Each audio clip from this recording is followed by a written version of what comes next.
Good day mga ka-sports natin dyan. Petrogas Angels mas pinalakas ang kanilang lineup ngayon conference. Kung noon ngang mga nakaraan conference ay wala si Brock Van Sickle dahil nasa Alas Pilipinas, eto na nga siya ngayon, muling nagbabalik. Mukhang pahihirapan nga nila ang nasabi nating team na kanilang makakaharap. Lisa Van Sickle and Gary Van Sickle, assistant coach at ang head coach, ang mga magulang nga ni Brock Van Sickle. Sinasakop na nga talaga tayo ng Amerika, charis lang. Pero sa totoo lang, malakas ang kanilang lineup sa PBL Reinforce dahil nga buka talagang karamihan ng nasa Petrogas Angels ay mga foreignay. Malaki nga ang pag-asa ng Petrogas Angels na masungkit nila ang gintong medalya dahil kung tutuusin ay complete na nga ang kanilang lineup. Nung mga nakaraan kasing conference, halos si Myla Pablo lang ang nagdala ng Petrogas Angels. Pero ngayon, ibahin na ninyo ngayong conference lalo't meron nga silang Lindsay Van der Weyde na kanilang ang import. At dagdagan pa natin dyan ang mas pinalakas na mga veteranang player na pumasok na muli dito nga sa Petrogas. Aalamin natin ang kanilang paghahanda at ang buong detalye kung bakit malaki ang kanilang tsansa na maagaw ang corona sa Creamline Cool Smashers. Sa totoo lang, nakakatakot nga ang lineup ng Petrogas Angels. Ibahin ninyo ang Angels dahil palaban talaga sila basta Reinforce Conference. Alamin ang buong detalye, pero bago ang lahat, subscribe ka muna, click ang ating notification bell para lagi kang updated sa lahat ng issue sa volleyball. Susunod na!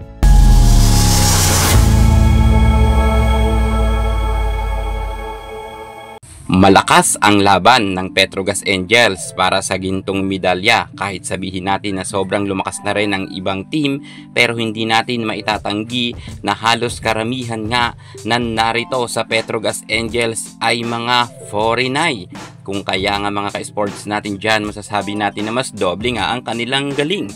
Lalo nga kumukuha nga tayo ng import, pero eto, kay MJ Phillips pa lamang ay sold na tayo. Si Marjana Phillips ay ipinanganak noong June 15, 1995 at syempre may dugo nga rin siyang Pinay, kung saan kahit ipinanganak nga siya sa US pero ang kanya naman mga magulang ay half nga mga ka-sports. Pinay nga ang kanyang nanay at ang kanyang tatay naman ay Amerikano. Kung kaya itong si MJ Phillips ay pwede naman talaga siyang maglaro para sa nasabi nating PVL. Dahil marami naman mga foreigner niya ngayon na lumilipat na dito nga sa PVL. Well, malakas yan si MJ Phillips. Dagdagan pa nga natin na meron pa tayong Brock Van Sickle na kung saan ipinanganak naman noong March 22, 1998. Bagamat sa US nga rin siya nag-aral at lumaki, pero may dugo nga rin siyang Pinay. Kaya pwede nga rin siyang makapaglaro dito sa PVL. Bagamat ito nga si MJ Phillips at Brock Van Sickle ay madalas kang i-bash ng mga netizen at tawagin nga silang import dahil nga sa US naman talaga sila lumaki. Pero meron naman silang dugong Pinoy kaya pwede naman talaga kung tutuusin dito nga sila sa Pilipinas. At kagaya nga ng iba na sa PVA nga, marami rin mga pumapasok na basketball player na mga foreignoy naman. Kaya hindi natin pwede questionin itong si Brock Van Sickle at MJ Phillips na bakit sila naglaro dito pero sa Amerika nga sila ipinanganak. Basta may dugong Pinoy, pwede.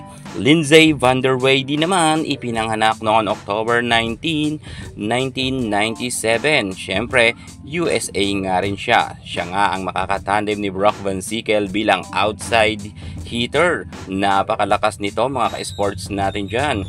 Akalain mo, isang half Pinay at isang import magsasama, sobrang lakas. Hindi natin maikakaila na si Lindsey Van Der Weyde ay marami nang experience, lalo na si Brock Van Sickle ay talagang umuusbong rin ang kanyang napakagandang karera dito sa Pilipinas.